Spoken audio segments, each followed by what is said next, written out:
dans la Bible, parmi les ministres au service de Dieu. Le plus grand est le souverain sacrificateur. Le souverain sacrificateur est celui qui dirige tous les prêtres et les lévites qui servent. C'est lui le souverain sacrificateur. Parmi les souverains sacrificateurs, le premier souverain sacrificateur fut Aaron. Aaron devint souverain sacrificateur. Pour quelle raison est-il devenu souverain sacrificateur? Si Aaron est devenu souverain sacrificateur, c'est parce que Dieu l'appelle. C'est ainsi qu'il a pu l'être, madame, pour les hommes de l'Ancien Testament. Pour devenir souverain sacrificateur, il fallait encore que Dieu les appelle pour qu'ils puissent le devenir.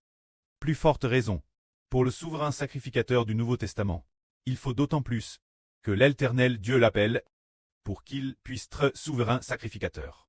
Car nous savons qu'au début, Aaron et Moïse ensemble, après avoir conduit ensemble les Israélites hors d'Égypte, Dieu a fait alliance avec les Israélites.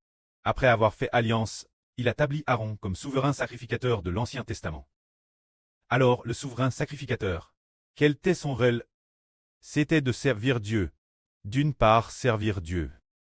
Et d'autre part, faire l'expiation pour les péchés du peuple. Le premier aspect, c'est de servir Dieu. Le second aspect, c'est d'expier les péchés du peuple. C'est cela le souverain sacrificateur. Le rôle du souverain sacrificateur. Voyons maintenant l'expiation par le souverain sacrificateur de l'Ancien Testament.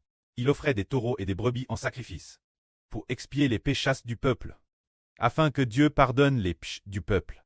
Mais, le peuple expiait ses péchés chaque année. Cependant, il continuait pécher chaque année.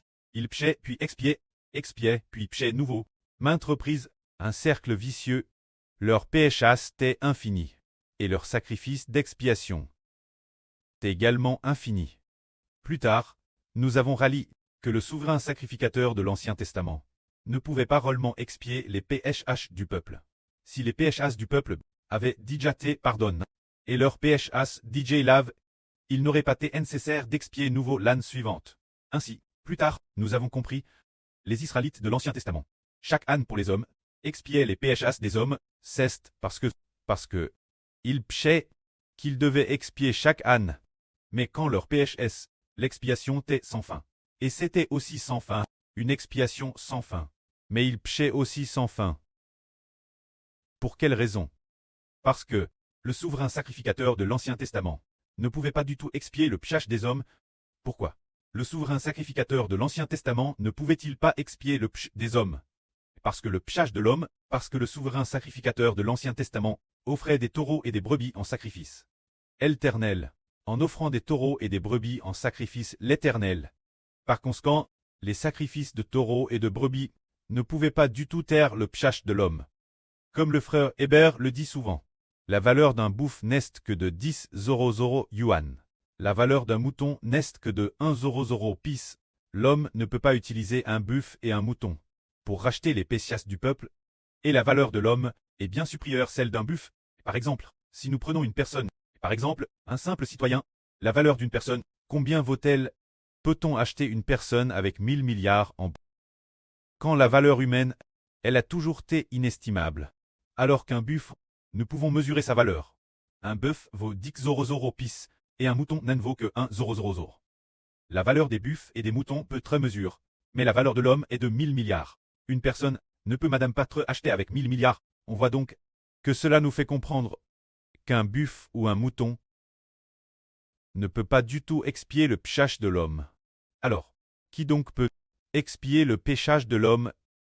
S'il y a une telle personne, dont la valeur est bien supérieure, la somme de toute l'humanité, la valeur de sa vie est bien supérieure, la somme de toute l'humanité. Alors sa mort pour porter les péchés des hommes, alors sa mort peut expier les péchés. Mais parmi l'humanité, Y a-t-il vraiment une telle personne, dont la valeur est supérieure à la valeur de toute l'humanité? Parmi l'humanité, on ne trouve personne. Mais, si quelqu'un est descendu du ciel pour se faire homme, une telle personne, sa valeur serait supérieure à la somme de toute l'humanité. Alors frère et sœurs, savez-vous s'il y a quelqu'un descendu du ciel, rendant sa valeur supérieur la valeur totale de toute l'humanité. Y a-t-il vraiment une telle personne? Il y a vraiment une telle personne. S'il y a une telle personne, il est le Seigneur qui a créé l'homme. Alors sa valeur est certainement supérieure à la somme de l'humanité. Ce Seigneur qui a créé l'homme, c'est Jésus-Christ. C'est pourquoi son sacrifice peut expier le péchage de l'humanité.